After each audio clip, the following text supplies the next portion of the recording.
sampaikan. Terima kasih Bapak Kapolda. Tadi rekan-rekan sudah kita simak bersama pembukaan dari Bapak Kapolda Metro Jaya secara runtun dan komprehensif. Kita akan mendengarkan bersama penjelasan dari Satuan Kerja Kepolisian yang bekerja menangani perkara ledakan di lingkungan SMA 72 Kelapa Gading. Kami beri waktu kepada pihak Brimob untuk sterilisasi. Bisa menjelaskan?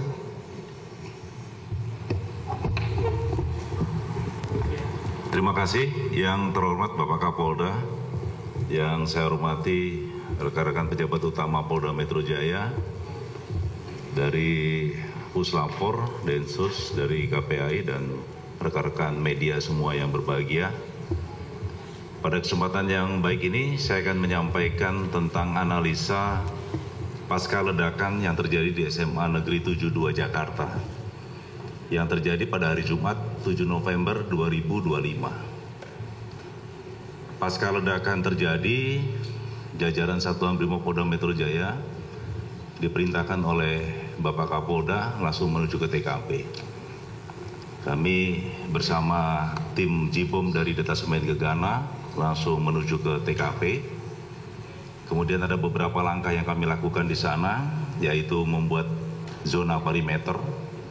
Untuk zona merah itu di titik ledakan, zona kuning itu untuk rekan-rekan dari tim Jibom Gegana bekerja. Kemudian perimeter zona abu-abu itu zona terbatas. Dan kemudian kita membuat zona hijau itu di luar lingkungan sekolah, di luar pagar. Itu kita nyatakan betul-betul aman dan steril untuk yang di luar pagar. Jadi mohon maaf untuk rekan-rekan media, beberapa waktu yang lalu kami tempatkan di luar pagar karena itu memang sesuai dengan SOP demikian. Dan termasuk masyarakat juga bisa berada di zona hijau tersebut. Yang kami lakukan yaitu mengumpulkan informasi di TKP, kemudian melaksanakan sterilisasi untuk mencari secondary device atau bom yang masih aktif. Kemudian kami lakukan penjinakan bom yang masih aktif dan mengamankan bahan peledak di TKP.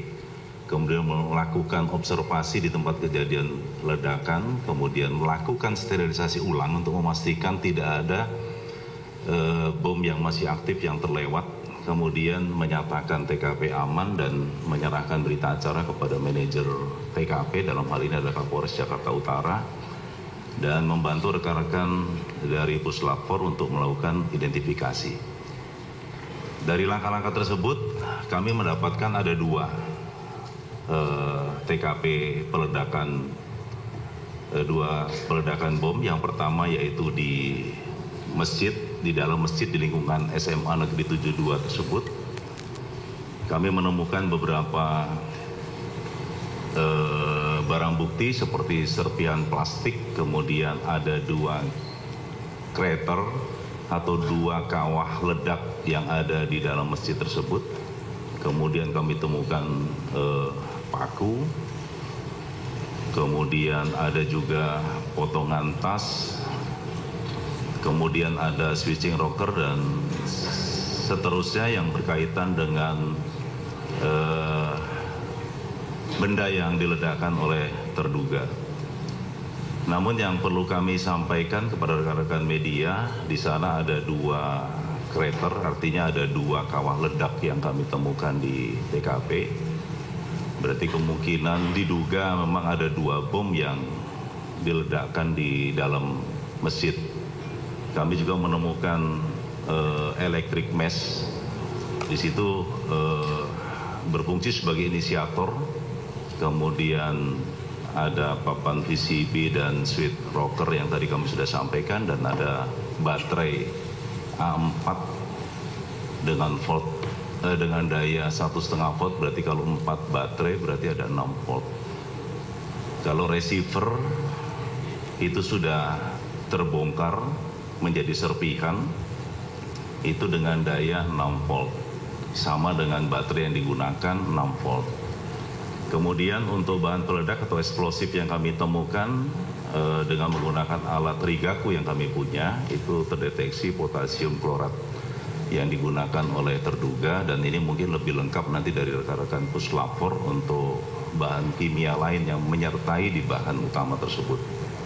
Kemudian ada serpihan plastik, itu kalau kita rekonstruksi itu sama bentuknya dengan jerigen plastik sebesar 1 liter, ya 1 liter.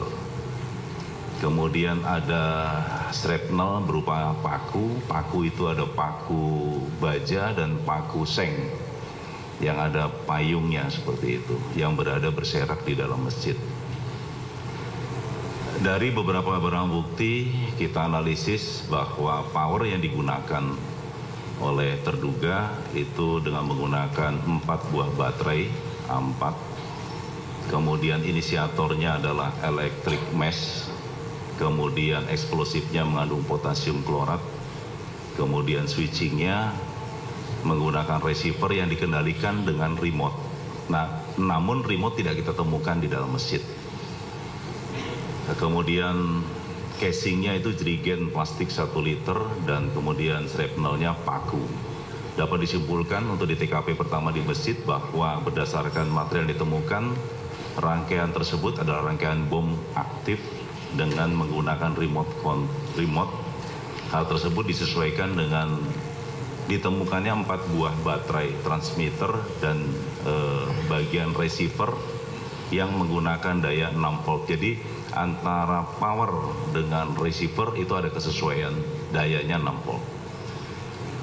Kemudian di TKP 1 tadi sudah kami sampaikan ditemukan 2 krater atau 2 kawah ledak.